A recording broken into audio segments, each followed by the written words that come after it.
హే friends, మీరు ఎప్పుడైనా పాత పాటలు విన్నారా? వాటిని ఎవర్ గ్రీన్ సాంగ్స్ అంటారు. అలాగే మనకి most famous ever green questions కూడా ఉంటాయి అన్నమాట.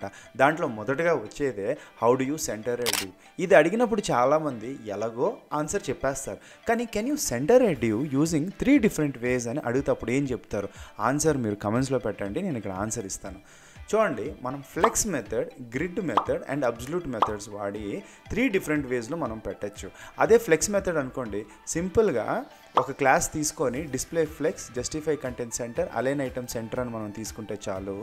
ఆటోమేటిక్గా ఆ ఒక క్లాస్ ఏముందో దాని ఒక పేరెంట్కి ఇవ్వాలన్నమాట. అప్పుడు ఆ ఎలిమెంట్ సెంటర్కి వచ్చేస్తుంది. అలాగే మనం గ్రిడ్ యూజ్ చేసి కూడా చేయొచ్చు.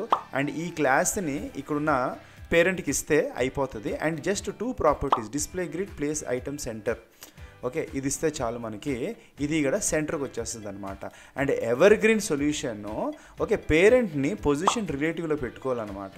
సో జస్ట్ ఇక్కడ ఓకే, తర్వాత దీని చైల్డ్ ఏముందో, okay, for example centre box అని ఉంది కదా, పొజిషన్ అబ్సల్యూట్ అని ఇచ్చి టాప్ 50%, లెఫ్ట్ 50% అని మనం ఇస్తే చాలు, ఆటోమేటిక్గా సెంటర్లోకి వచ్చేస్తుంది. కానీ ఇక్కడ ట్రాన్స్ఫార్మ్ ట్రాన్స్లేట్ -50% ఇచ్చాను. ఇది ఎందుకు ఇచ్చానో మీరు నాకు కమెంట్స్లో చెప్పండి. Thank you so much.